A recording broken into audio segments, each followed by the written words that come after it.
خداوند کے زندہ کلام میں سے پیدائش کی کتاب اس کا 28واں باب۔ تب اسحاق نے یعقوب کو بلایا اور اسے دعا دی اور اسے تاکید کی کہ تو کنعانی لڑکیوں میں سے کسی سے بیاہ نہ کرنا، تو اٹھ کر فدان ارام کو اپنے نانا بیتوئیل کے گھر جا اور وہاں سے اپنے ماموں لابن کی بیٹیوں میں سے ایک کو بیاہ لا،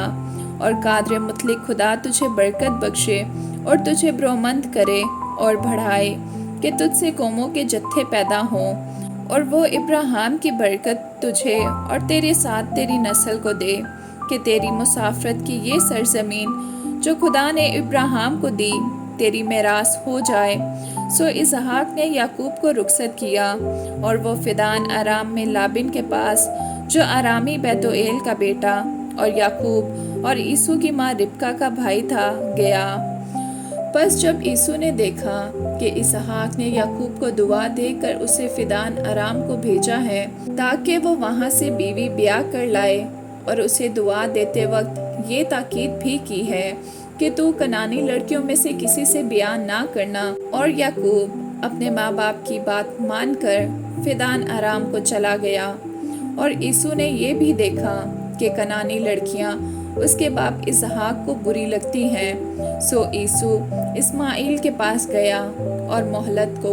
جو اسماعیل بن ابراہیم کی بیٹی اور نبایوت کی بہن تھی بیاہ کر اسے اپنی اور بیویوں میں شامل کیا۔ اور یعقوب بیرشبا سے نکل کر ہاران کی طرف چلا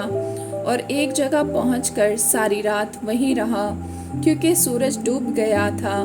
اور اس نے اس جگہ کے پتھروں میں سے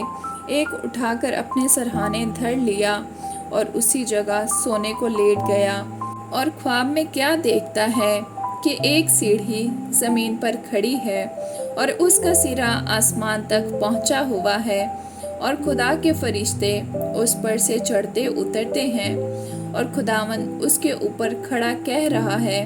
کہ میں خداوند تیرے باپ ابراہیم کا خدا اور اسحاق کا خدا ہوں۔ میں یہ زمین جس پر تو لیٹا ہے تجھے اور تیری نسل کو دوں گا، اور تیری نسل زمین کے گرد کی ذروں کی مانند ہوگی، اور تو مشرق اور مغرب اور شمال اور جنوب میں پھیل جائے گا، اور زمین کے سب قبیلے تیرے اور تیری نسل کے وسیلہ سے برکت پائیں گے۔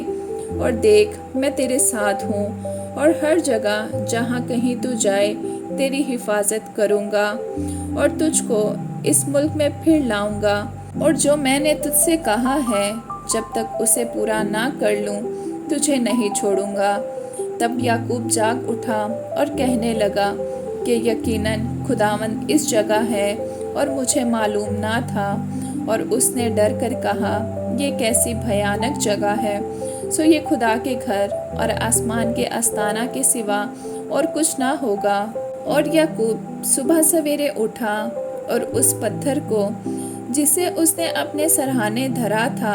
لے کر ستون کی طرح کھڑا کیا، اور اس کے سرے پر تیل ڈالا، اور اس جگہ کا نام بیت ایل رکھا، لیکن پہلے اس بستی کا نام لوز تھا۔ اور یعقوب نے منت مانی اور کہا کہ اگر خدا میرے ساتھ رہے اور جو سفر میں کر رہا ہوں اس میں میری حفاظت کرے، اور مجھے کھانے کو روٹی اور پہننے کو کپڑا دیتا رہے، اور میں اپنے باپ کے گھر سلامت لوٹ آؤں، تو خداوند میرا خدا ہوگا، اور یہ پتھر جو میں نے ستون سا کھڑا کیا ہے خدا کا گھر ہوگا، اور جو کچھ تو مجھے دے اس کا 10واں حصہ ضرور ہی تجھے دیا کروں گا۔ آمین۔